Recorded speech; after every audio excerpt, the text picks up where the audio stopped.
Rory Gilmore, the inspiration and the student that we all look up to. Today, I tried to become Rory Gilmore for one day. But before we start this challenge, I wanted to give you guys 3 study tips, and I wanted to also end the video with 3 study tips as well. So make sure to stay tuned. Advice number 1 is to have an end goal in mind. It's really demotivating or just more difficult to study anything that we are studying if we don't have an end goal or what we're achieving. It's like we're doing point A and we don't know what point B is, and it just makes it so much more demotivating for us to study our subjects. To make it even better, have a why. Like, why do you even want to get this certain grade? And whether your motivation was to beat Paris, make sure to really engrave this reason in your head. Advice number 2 is to focus on your weaknesses and your weaker subjects. We tend to always re-revise things that we already know, but try to challenge yourself to study things that you don't feel confident in, especially if that's part of the syllabus. Make sure to spend more time on that, because no one can be good at everything, but if you just do small little steps to just be a little bit better at those weak subjects or those weak areas in your subject, it just helps bring up your grade a little bit more. Third and final advice is to learn to prioritize. When you get to a higher year or higher grade, the reality is you will not get everything you want done in a day. There's always something to study, there's always something new to learn, or there's always a test to study for. Accept the fact that we won't get every single task done in a day, but make sure that the tasks that you do get done are the ones that are important to you, the ones with the subjects that you're weakest at. Put what you know you need first and what you know is essential first. For example, if you have 2 tests the next day, prioritize the one that you know that you are weakest at. And yes, still spend time on everything else, but start with your priorities first.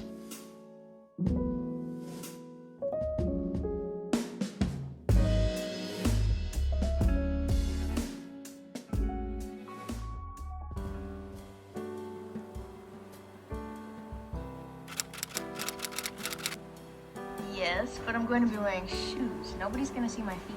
Okay, but everybody knows that private school... So I have only watched like half of season 1, and I remembered this scene where Rory's mom was painting her toenails red before her first day at Chilton. In this video, I'm gonna paint one of my feet red because she doesn't end up painting all of it. I'm really going all out for this, guys. Okay, but everybody knows that private school girls are bad, and bad girls always wear red nail polish.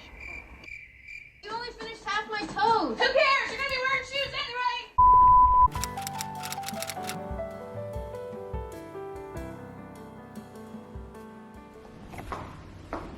Good morning. I am making Milo. I'm not making coffee. Usually, Rory Gilmore would drink like my coffee on the show all the time. So I have this periodic table mug. I think that's the most Rory you can ever get, having a mug with a periodic table on it, so I can study. And I'm not gonna drink coffee because I don't drink coffee, so I don't really drink drinks in the morning. So making the effort to make a drink for myself just goes to show. I want more breakfast. But I don't want to make more because I am gonna start running late. But isn't that what she does on her first day of school? You know what happens to people when they're late on their first day? Shorter. For the rest of the year, they're labeled the late girl. I'm joking. I'm not gonna be late. I do want to say though, I feel a lot like Rory right now because it's season 1 and I've only started watching season 1. She's like 16 years old and I'm 16 years old, and she goes to private school and I go to private school. And now I'm implementing these things and it's like, even though I don't look like her at all.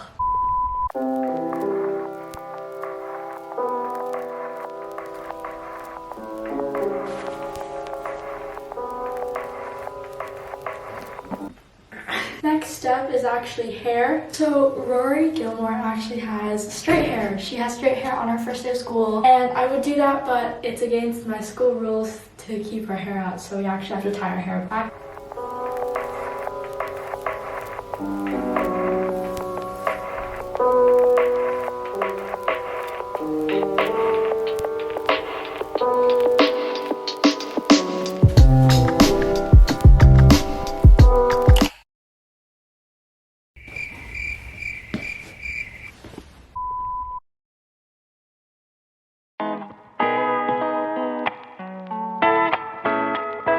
Hey everyone, it's later on in the afternoon and what's left now is to spend the rest of the day studying.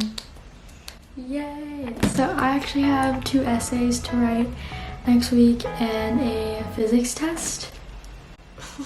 So I have to study for all 3 of them this afternoon, and I guess what Rory Gilmore would do is prepare and study. Man, what's that?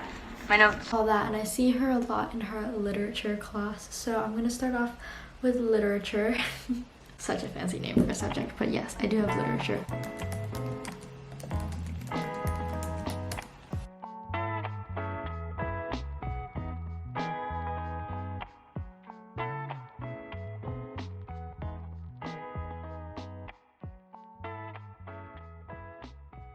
Here are 3 more tips to end off the video for helping you guys study more like Rory Gilmore, I guess. The 4th tip is to make studying fun for you. Don't ever think that you have to study like anyone else. Of course, there are like genuine methods that work for everyone, but there are also methods that personally work for you. For me, I personally love to watch a lot of YouTube videos, as in study YouTube videos to help me learn better. I feel like I'm a very visual person. I love doing mind maps as well to help make studying a bit more fun. And of course, you can always highlight notes and make your notes pretty. I don't really like making my notes fancy, but if that's what makes studying fun for you, go for it. As long as you're also learning at the same time, make sure you're actually learning with doing that. You can do watching study with me videos or have like an actual group study session, as long as you guys don't get distracted, or have certain music to listen to. In general, I like to listen to lo-fi music.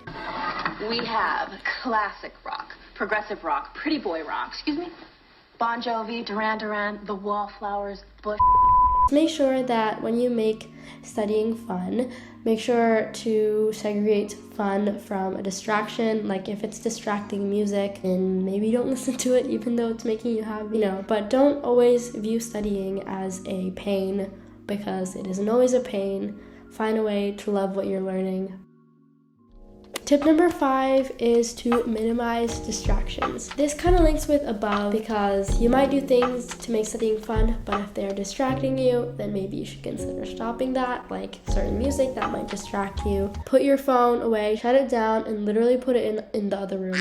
Because I could not imagine having my phone next to me while studying. There's this app on my laptop called Self-Control. I have that app, it blocks things. It like blocks it, you can't do anything to unblock it. It's really good for when you're studying and you intend to go on YouTube or Instagram on your laptop as well. Find a place, an area where you can focus and where you can get into the flow of your studying, because if you're constantly distracted, I'm not sure if you're gonna get a lot of deep work done in that sort of environment. My 6th and final tip, which is the most important tip of all, I believe, it's to rest.